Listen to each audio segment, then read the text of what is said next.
Tema gordura visceral, um tipo de gordura muitas vezes silenciosa, mas associada a vários riscos para a nossa saúde. É a nossa convidada para comentar este tema, a doutora Lúcia Santos, médica de medicina estética. Muito obrigada por estar aqui connosco no programa, Sra. Doutora. Obrigada, eu, Sandra. É um gosto recebê-la. Obrigada também por mais à frente ouvir os nossos telespectadores. Hoje estamos aqui a falar de tudo o que é saudável, como de resto acontece sempre no nosso programa consultório, não é? E quando falamos em gordura visceral, estamos a falar exatamente do quê? A gordura visceral é aquela gordura que está no interior do nosso abdômen. Diferente da gordura que nós conseguimos fazer prega e perceber, a gordura subcutânea, esta gordura está a envolver os nossos órgãos, o intestino, o fígado, o pâncreas. E, portanto, por essa mesma razão, é muitas vezes uma gordura que não é percebida. E daí também o perigo que advém da sua existência. Porque quando nós vemos a barriguinha a crescer em frente ao espelho, incomoda, claro, até do ponto de vista estético, mas esta gordura interna à volta dos órgãos passa muitas vezes despercebida. E daí haver fatores de risco que podem estar associados a esta gordura e que não são de imediato percebidos pela própria pessoa.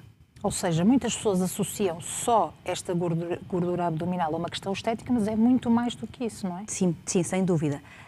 Esta gordura vai muito para além da questão estética, vai muito para além da gordura que nós percebemos por baixo da nossa pele, essa gordura subcutânea. Nós consideramos a gordura visceral um órgão metabolicamente ativo, um órgão que é capaz de produzir um processo pró-inflamatório crónico permanente no corpo, que está por si só associado a um aumento da resistência à insulina e também a uma série de doenças, nomeadamente doenças cardiovasculares. Nós hoje sabemos, os estudos têm-nos mostrado, que a presença de gordura visceral e uma gordura visceral aumentada é um fator de risco para desenvolver diabetes, hipertensão, o colesterol elevado, os triglicerídeos elevados, um infarto, um AVC e até alguns tipos de cancro acabam por estar relacionados a esta gordura. Portanto, aí nós temos que é a gordura mais perigosa. A gordura mais perigosa para a nossa saúde. Existe, sim. Pode uma pessoa não ter excesso de peso, nem obesidade, mas ter aqui uma gordura abdominal perigosa para a saúde, neste caso? Pode sim. É frequente, até em algumas pessoas nós chamamos os falsos magros, sim, exatamente. Pessoas que aparentemente não têm gordura, ou melhor, não estão em excesso de peso, que têm um índice de massa corporal dentro da normalidade, e, portanto, aparentemente estariam saudáveis. E quando fazemos a avaliação da gordura, da composição dessas pessoas, percebemos que são pessoas com elevada gordura, nomeadamente gordura visceral. E, portanto, são pessoas que, do ponto de vista metabólico, são consideradas pessoas com obesidade, porque não tendo excesso de peso, são pessoas com um risco cardiovascular, cardiometabólico acrescido para desenvolver estas doenças que falávamos há pouco. E como é que pode ser avaliada, como é que é medida a gordura visceral? A forma mais fácil que normalmente nós avaliamos e muito prática em consultório é fazer a medição do perímetro abdominal, que nos dá uma ideia a nível central de haver ou não adiposidade. Hoje em dia também temos as balanças de bioimpedância, que nos dão a composição física dos doentes. Permitem-nos avaliar não só a existência de gordura visceral, mas também quantificar a percentagem de gordura corporal, a percentagem de massa muscular. Portanto, damos uma informação muito fiável da composição dos indivíduos, dos doentes que temos na nossa consulta. É possível também, do ponto de vista da imagiologia, com um TAC, com uma ressonância magnética, caracterizar melhor estes tecidos e perceber se estamos realmente numa situação de gordura visceral, numa situação muscular, numa situação de gordura corporal ou não aumentada. E o que é que pode levar a esta acumulação de gordura visceral, Sra. Doutora? Quais são os fatores? É uma situação multifatorial. Nós não podemos atribuir, ao contrário do que se possa pensar, e se calhar aquilo que pensaríamos logo em primeira instância, a alimentação. É verdade que sim, a alimentação, quando não é saudável, interfere. O sedentarismo, a falta de exercício físico, que hoje já foi bastante conversado no programa, também interfere, é verdade. Mas também sabemos que questões como o stress, questões como um sono que não é reparador, situações de uma perda súbita da massa muscular, situações relacionadas com a própria genética da pessoa, alterações hormonais, fase de vida, como a menopausa, que acaba por acontecer na vida de qualquer mulher, Todas estas situações contribuem para o aumento da gordura visceral e, portanto, acaba por ser uma situação não dependente de um único fator, mas uma questão multifatorial com vários fatores a contribuir, muitas vezes em simultâneo, para a existência deste fator de risco, que acaba por ser fator de risco até para outras próprias doenças. Claro. E quando é que uma pessoa deve procurar ajuda? A ajuda, quanto mais precoce, melhor. Portanto, aqui estamos a falar de saúde, não é? Já o dissemos, não é uma questão de estética, é uma questão de saúde. Sempre que as pessoas perceberem que estão com dificuldade em perder peso, que o perímetro abdominal está a aumentar, e percebemos isso quando vestimos umas calças, a roupa começa a ficar mais justa. Quando as pessoas estão com dificuldade em controlar a sua pressão arterial, que até então vai estando controlada. Quando a diabetes deixa de estar controlada. Quando nas suas análises surgem alterações do colesterol, dos triglicerídeos e de outros indicadores de que algo se passa do ponto de vista do metabolismo. É a altura certa para fazer uma avaliação médica e para procurar ajuda nesse sentido. E já lá vamos aos tratamentos estéticos, que aqui também terão um papel fundamental, não é? Mas como é que é possível, com tantos fatores, sendo multifatorial, alimentação, sono, stress, exercício físico e até questão genética, como é que é possível reduzir a gordura visceral? Nós só conseguimos reduzir a gordura visceral com as alterações comportamentais que acabamos de referir.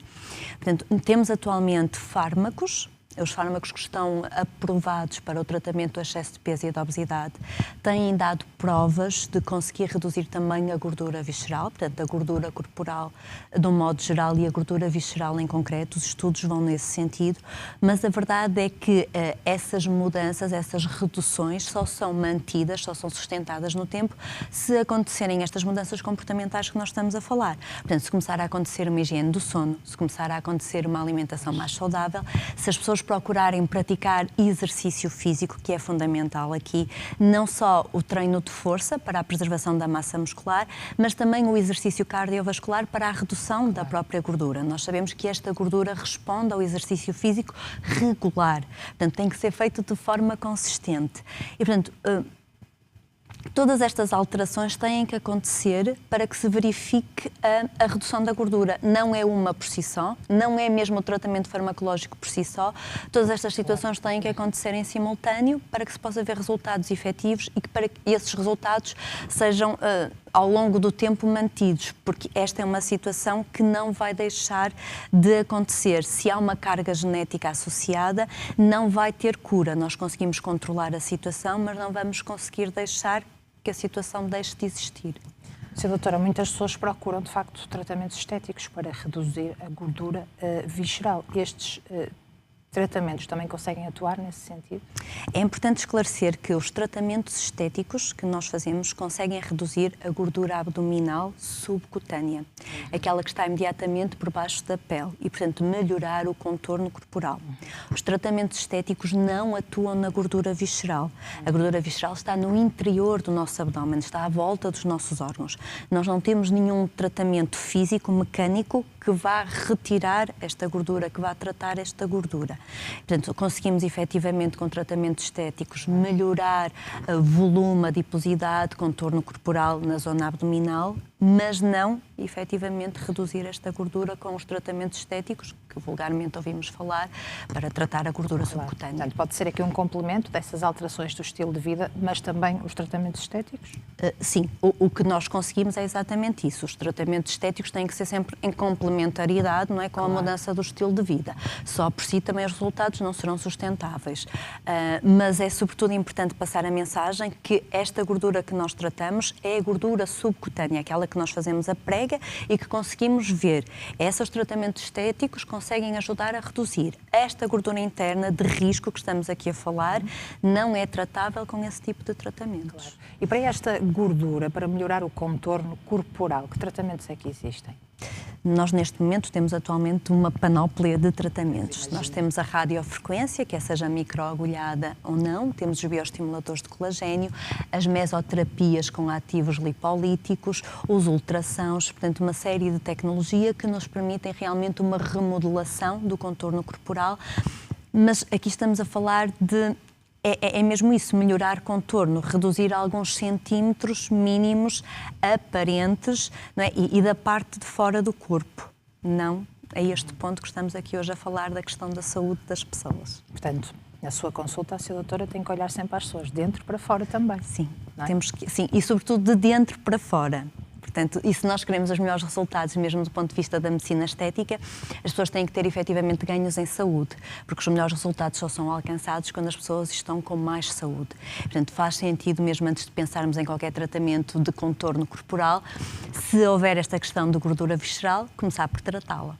Estas novas formas de tratamento para reduzir o excesso de peso e a obesidade também estão a revolucionar um bocadinho a saúde das pessoas, para melhor, claro, imagino. Sem dúvida, Alexandra. Eu acho que é mesmo a grande revolução do século. Sem dúvida, estas terapêuticas, os resultados que têm dado, as provas que têm dado, a capacidade de perdas de peso e de reduções de gordura, até então equiparáveis só às cirurgias, quando avançávamos para um tratamento cirúrgico, com a mais-valia destas mudanças na composição corporal. Nós hoje sabemos que, e eu salvaguardo aqui esta situação, quando as pessoas são devidamente acompanhadas, com acompanhamento médico adequado, estas terapêuticas permitem reduzir efetivamente a gordura corporal, preservando a massa muscular. Portanto, a composição do indivíduo passa a melhorar efetivamente. Fala-se muito na questão da perda da massa muscular, é uma preocupação, mas isso acontece sobretudo quando as pessoas não fazem o devido acompanhamento médico. Porque a terapêutica, por si só, quando é feita com acompanhamento, o que os estudos mostram é que os benefícios acontecem neste sentido. Não há perda de massa muscular e, efetivamente, o peso que é perdido é à custa de gordura e há, efetivamente, também redução da gordura visceral. Portanto, os ganhos são sempre no sentido de mais saúde e não de prejuízo da saúde. E, mais uma vez, como complemento de hábitos de vida saudáveis, não é? Não se espera só o milagre desta terapêutica. A alimentação saudável e a prática do exercício físico são igualmente fundamentais. Claro que sim. Eu costumo dizer que o tratamento das pessoas com obesidade não é o tratamento farmacológico. O tratamento farmacológico é um dos pilares. Claro. O que deve acompanhar sempre o tratamento farmacológico é o acompanhamento médico regular, é haver realmente mudança do estilo de vida, tanto do ponto de vista da alimentação como do exercício físico, e muitas vezes também tem que haver um acompanhamento comportamental da parte da psicologia, porque sabemos que está também por trás destas situações alterações comportamentais com muitos anos de existência e que precisam também de ser trabalhadas. Portanto, o resultado do tratamento farmacológico depende, e para ser prolongado, mantido, para não termos o efeito ioiô que até agora íamos vendo na questão do tratamento da obesidade, os reganhos de peso que vão sempre acontecendo, é haver todas estas mudanças em simultâneo. Claro, e há pessoas que de facto encaram uma nova vida, não é? Uma nova fase muito mais saudável, com mais energia. A senhora doutora tem acompanhado algumas histórias surpreendentes. Sim, eu tenho tido a felicidade de acompanhar já algumas centenas de pacientes na sua jornada de perda de peso e realmente neste momento para mim é uma das consultas de maior realização profissional, porque é isso que acontece. Quando as coisas são feitas da forma correta, há efetivamente mudanças de vida radicais. E a parte estética, obviamente, vai andando em simultâneo com a questão da saúde. O que acontece é que quando se começam a perder os primeiros quilos, as pessoas ganham uma autoestima diferente. E motivação para o resto, isso motiva não é? tudo o resto. E, portanto, tudo se torna mais fácil. Aquilo que deitava por terra os tratamentos convencionais do excesso de peso, da obesidade, sem os tratamentos farmacológicos que agora existem, era a sensação de privação, de sacrifício que uma dieta traz. Estes fármacos vieram colmatar e, portanto, quando as coisas começam a acontecer de uma forma natural, sem essa sensação de sacrifício, sem essa sensação de estar em prejuízo de convívios sociais, de privação da família, dos ambientes que nós vamos tanto frequentemente à mesa, as coisas acontecem de uma forma muito natural e muito gratificante. Que bom que assim é. Muito obrigada, Sra. Doutora, por estar connosco também no programa. Vamos agora ouvir as questões dos nossos telespectadores. Vamos a isso, juntos a nós também, para partilhar aqui o seu testemunho, dividir connosco a sua opinião ou falar em direto com a doutora Lúcia Santos, médica de Medicina Estética, que está connosco agora no programa Consultório e vai continuar depois deste curtíssimo intervalo. Portanto, pode aqui colocar questões relacionadas com este tema, gordura visceral ou outras que